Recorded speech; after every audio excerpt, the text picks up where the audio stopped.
குலாந்தகன். அத்தியாயம் 9. பிரியா விடை. கழற்றி போட்ட பூ மாலை போல ஆதித்தன் காலடியில் ஒரு குவியலாக கிடந்தாள் இளங்கோ பிச்சி. பிரபு, உங்களால் என்னை மன்னிக்க முடியாது. மரண தண்டனை கொடுங்கள், ஏற்கிறேன். சித்திரவதைக்கு உள்ளாக்குங்கள், பொறுக்கிறேன். ஆனால் தயவு செய்து என்னை உங்களிடமிருந்து ஒதுக்கிவிடாதீர்கள். கெஞ்சி கேட்டுக்கொள்கிறேன். உங்களிடமிருந்து பிரிந்திருப்பது என்ற கொடுமையை மட்டும் என்னால் தாங்கிக் கொள்ளவே முடியாது. அன்பே என்று குனிந்து அவள் தோள்களை பற்றி எழுந்திருக்க செய்து அணைத்தான். கன்னங்களில் உருண்ட நீர்முத்துக்களை மேல் உத்திரியத்தால் ஒற்றி எடுத்தான். கண்ணே, உண்மையை சொல்வது என்றால் நீ செய்த காரியம் சட்டப்படி குற்றம் என்றாலும் எனக்கு மகிழ்ச்சியையும் அளித்த ஒன்றுதான். பிரபோ என்று விளக்கம் கோருபவளாக அவனை ஆவலுடன் ஏறிட்டு நோக்கினாள் இளங்கோ பிச்சி. ஆம் கண்ணே, விக்கி அண்ணனை பாதாள சிறையில் அடைக்க நேர்ந்ததில் எனக்கு வருத்தமில்லை என்றா நினைக்கிறாய்? சோழ நாட்டின் குஞ்சிர மல்லர்களுக்கு தளபதி மட்டுமா அவன்? என் ஆருயிர் நண்பனும் ஆயிற்றே. கடந்த பல நாட்களாக எத்தனை வேதனையை நான் என் உள்ளத்திலே தேக்கி அவதிப்பட்டு வந்திருக்கிறேன் தெரியுமா? கலீர் என்று சிரித்து அவன் நெஞ்சில் கன்னம் பதித்து கரங்களை மாலையாக்கினாள் இளங்கோ பிச்சி. அப்படியானால் சற்று முன்பு தாங்கள் காட்டிய சீற்றம் வெறும் விளையாட்டுத்தானா? பொல்லாதவர், நான் மெய்யாலுமே பயந்து விட்டேன். இல்லை இளங்கோ பிச்சி, அது நடிப்பு அல்ல. அந்த கோபம் உண்மையானது மட்டுமல்ல, நியாயமானதும் கூட. சோழ நாட்டின் பேரரசியாகிய நீ இப்படி தனியே வெளியே சென்றிருக்கலாமா? வேளக்கார படையினர் எதற்கு இருக்கிறார்கள்? விரலை சொடுக்கினால் போதுமே, உடன் வந்து தங்கள் தலையை கொடுத்தேனும் உன்னை பாதுகாப்பார்களே. பிரபு, நம்பியை சந்திக்க தமிழ் பள்ளிக்கு செல்லும் போது பரிவாரங்கள் புடைசூழ செல்லாமல் அடக்கமாக நடந்து கொள்ள எண்ணி, பகல் பொழுதானாலும் பாதகமில்லை தேவி. இருள் கவிந்த பிறகு பாடம் கற்பித்தலும் பிரதி எடுப்பதும் ஆய்வு நடத்துவதும் அன்றைய பொழுதுக்கு முடிந்து நம்பி ஓய்வாக இருக்கும் மாலை நேரத்தில் சென்றால் சாவகாசமாக சற்று நேரம் பேசலாம் என்ற கருத்தில் எல்லாவற்றுக்கும் பதில் வைத்திருக்கிறாய். ஆனால் விடைகளில் சாரமில்லை.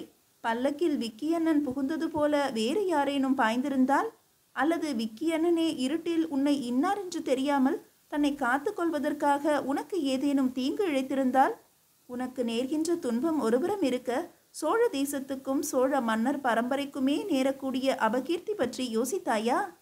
அவ்வளவு தூரம் நான் சிந்திக்காதது தவறுதான் பிரபு என்ற பிச்சி அவன் நெஞ்சிலே ஒரு விரலால் கோலம் வரைந்தாள். ஆனால் நல்ல வேளையாக நீங்கள் அஞ்சுவது போல ஏதும் நடக்கவில்லையே. நடந்திருப்பதெல்லாம் போதாதா? தப்பி ஓடி வந்த கைதியை பல்லக்கில் ஒளித்து வைத்ததுமின்றி பாவம் பரம சாதுவான நம்பியாண்டார் நம்பியையும் இந்த சூழ்ச்சியில் சிக்க வைத்து அவரையும் விக்கியண்ணனுக்கு உதவுமாறு செய்து. பிரபு, அதுவும் தங்களுக்கு தெரியுமா? வியப்பும் கலவரமும் போட்டியிடும் முகத்தால் அண்ணாந்து பார்த்தால் இளங்கோ பிச்சி. சோழ சக்கரவர்த்திக்கு தெரிய வராமல் சோழ சாம்ராஜ்யத்தின் எந்த மூலை முடுக்கிலும் அவனுக்கு எதிரான ஒரு சின்ன சதி செயல் கூட நிறைவேற முடியாது என்று ஆதித்தன் கூறிய போது தோல்வியின் விளைவான நாணத்தால் பிச்சியின் பட்டு கன்னங்களில் இரத்த சிவப்பேறி அந்த குவிந்த அழகுகளை தட்டி கொடுக்க ஆதித்தனின் உள்ளங்கைகளுக்கு அழைப்பு விடுத்தது. அதை அவனும் மகிழ்ச்சியோடு ஏற்றான். அன்பே, உங்கள் ஒற்றர் தலைவன் யார்? அவனுக்கு நான் பரிசு தர வேண்டும் என்றாள் அரசி.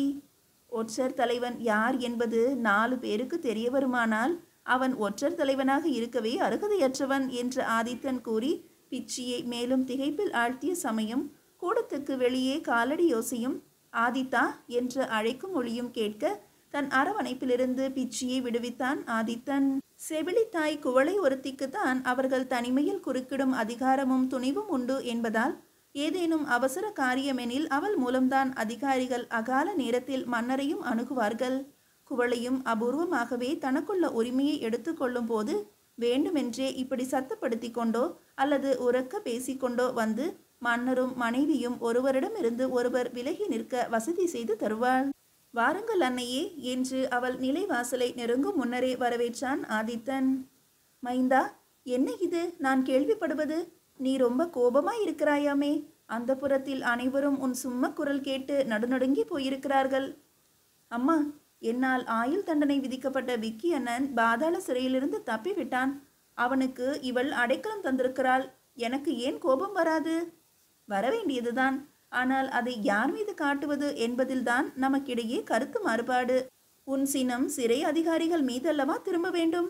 பாதாள சிறையிலிருந்து ஆயுள் தண்டனை பெற்ற ஒரு கைதி தப்பி செல்வது என்பது சோழ சாம்ராஜ்யத்தில் இவ்வளவு எளிதான காரியமாகிவிட்டது என்றால் உன் ஆட்சி திறன் இந்த லட்சணத்தில் இருக்கிறது என்றால் கோபப்பட வேண்டியது முதலில் உன் பேரிலேயே தான்.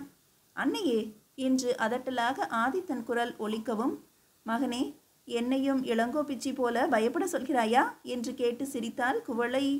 உன்னை என் மடியில் போட்டு வளர்த்தேன் என்ற உரிமையால் பேசவில்லை. அறம் என் பக்கத்தில் இருக்கும் துணிவில் சொல்கிறேன். உடம்பெல்லாம் சூடேற ஆதித்தன் வேறுபுறம் பார்த்தான். அடி உதட்டை பற்கள் காயப்படுத்தி கொண்டிருந்தன. ஆதித்தா, ஏன் முகத்தை திருப்பிக் கொள்கிறாய்? எங்கே என் முகத்தை பார்த்து பதில் சொல்லு. எனக்கு ஒரு சந்தேகம். என்ன என்று வினவினானே ஒழிய அவள் முகத்தை சந்திக்கவில்லை ஆதித்தன். விக்கி அண்ணன் ஏதோ தன் சாமர்த்தியத்தால் பாதாள சிறையிலிருந்து தப்பி வந்துவிட்டதாக எண்ணிக்கொண்டிருக்கலாம்.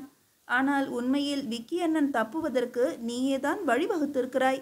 சற்று முன்பு சிறைச்சாலை தலைவன் உனது இந்த திட்டம் வெற்றிகரமாக நிறைவேறியதை உன்னிடம் கூறி போகத்தான் வந்திருக்கிறான்.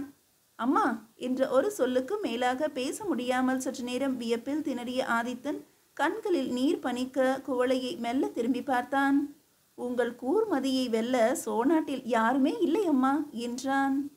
பிரபு என்று மகிழ்ச்சி பொங்க ஓடி வந்து நெருங்கிய இளங்கோ பிச்சி அங்கே குவளை இருப்பதையும் மறந்து அவனுடைய கரங்களை பற்றி உயர்த்தி முத்தமிட்டாள். மாயத்தில் வல்லவனான கண்ணனையும் வென்றுவிடுவீர்கள் போலிருக்கிறதே. நாடறிய விக்கி அண்ணனுக்கு தண்டனை வழங்க வேண்டியது, பிறகு அவன் தப்பவும் வழிவகுப்பது. மறுபடி அவனுக்கு சோழ தேசத்தில் உயர் பதவி வகிக்க முடியாது என்றாலும் வேற்று நாடு ஏதேனும் ஒன்றில் சுதந்திர மனிதனாகவாவது உலாவி வரலாமே, இல்லையா? பொல்லாதவர்தான் நீங்கள். நான் வேறென்ன பண்ணுவேன் பிச்சி? என் நண்பன் கொலை செய்திருப்பான் என்று என்னால் கருதவே முடியவில்லை. மாவீரனான அவன் தன்மானத்துக்கோ கௌரவத்துக்கோ இழுக்கு தேடி தந்தவனை வாட்போருக்கோ மல்யுத்தத்துக்கோ அழைப்பானே தவிர உறங்கும் போது கொலை செய்யவே மாட்டான்.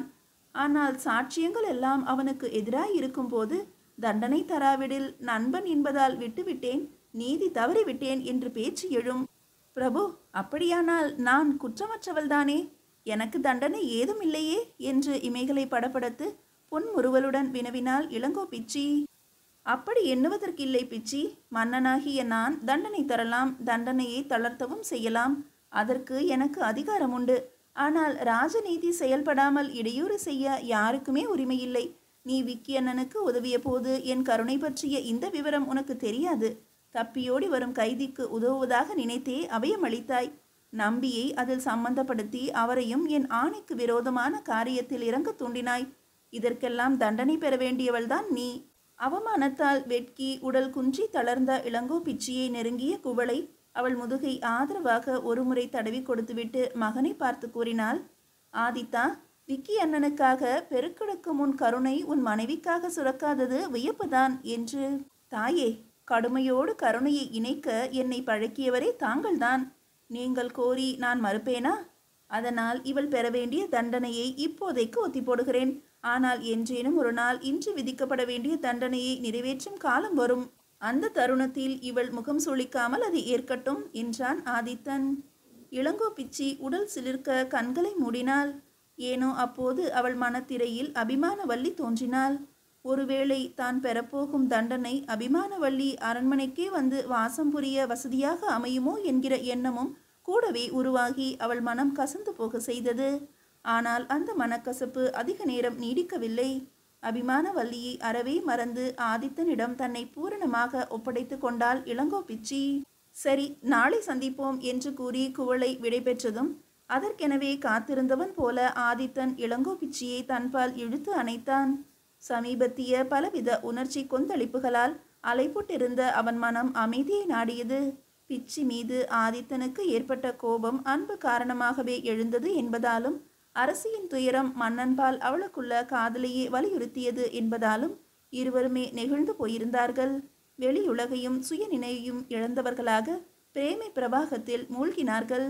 நாட்கள் சில சென்று தஞ்சையை விட்டு கிளம்பி மறுபடியும் நம்பி தல யாத்திரை புறப்பட்ட போது சற்று தூரம் மரியாதைக்காக உடன் சென்று வழி அனுப்பி வைத்தான் ஆதித்தன்.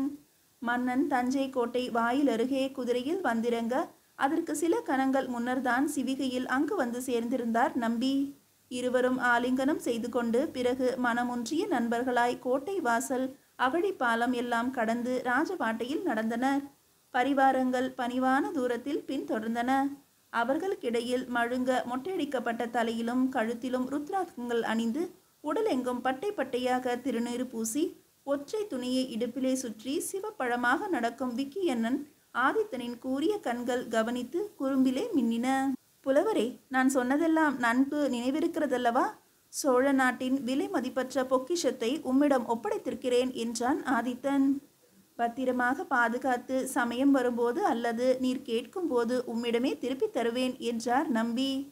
சிவத்தொண்டரே, மூவர் பாடிய தேவாரங்களை திருமுறைகளாக தொகுத்த பின்னர் என்ன செய்வதாக உத்தேசம்? சைவ பணிக்கு எல்லை ஏது? பாண்டி நாட்டில் வரகுணனுக்கு அமைச்சராக இருந்த மாணிக்க வாசகர் என்பார் அற்புதமான பாடல்களை பாடியிருக்கிறார் என்று கேள்வி. இரு நாடுகளுக்கு இடையே பகை குன்றி நட்பு வளருமானால் அவற்றையும் தொகுக்க ஆசை. ஆனால் அதற்கெல்லாம் என் வாழ்நாள் போதுமா என்பதை அறியேன். பின்னால் வருவோர் செய்வார்கள். அப்படி பேசாதீர்கள். உங்களால் ஆக வேண்டியது எவ்வளவோ இருக்கிறது. சிவநேச செல்வர்கள் பலரது வாழ்க்கை சரிதங்களை சுருக்கமாக வேணும் எழுதி வைக்க வேண்டும். நீங்கள் காவிரியாற்றின் இரு மருங்கிலும் உள்ள சிவாலயங்களை கற்றளியாக மாற்றும் அவாவுடன் நான் இருக்கிறேன். அதற்கும் யோசனைகள் கூறி உதவ வேண்டும். இன்னும் கேட்டால் தில்லை சிற்றம்பலத்தின் மேல் முகடுக்கு பொன் வேய்ந்து அம்பலவாணனை பொன்னம்பலவாணனாக சிறப்பிக்க வேண்டும் என்ற ஆசையுடன் இருக்கிறேன். இறையருள் கூடினால் என்னதான் நடக்காது என்று அப்போதே பொன்னம்பலத்தை மானசீகமாக தரிசித்து பரவசமானார் நம்பி. புலவரே, நாம் எல்லோரும் இன்றில்லாவிட்டால் ஒரு நாள் மடிந்துதான் போகப் போகிறோம். எனது செல்வமும் அணிமணிகளும் அதிகாரங்களும் அரண்மனைகளும் எல்லாம் இருந்த இடம் தெரியாமல் மறையக்கூடும்.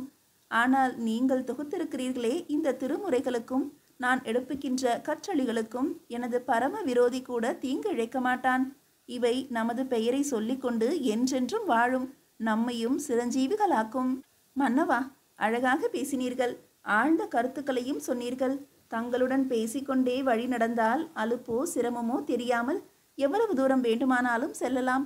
ஆனாலும் பிரபு, இனியும் தாங்கள் உடன் வருவது முறையல்ல, உமக்கு கௌரவமும் அல்ல. நல்லது, எனக்கும் கடமைகள் காத்திருக்கின்றன.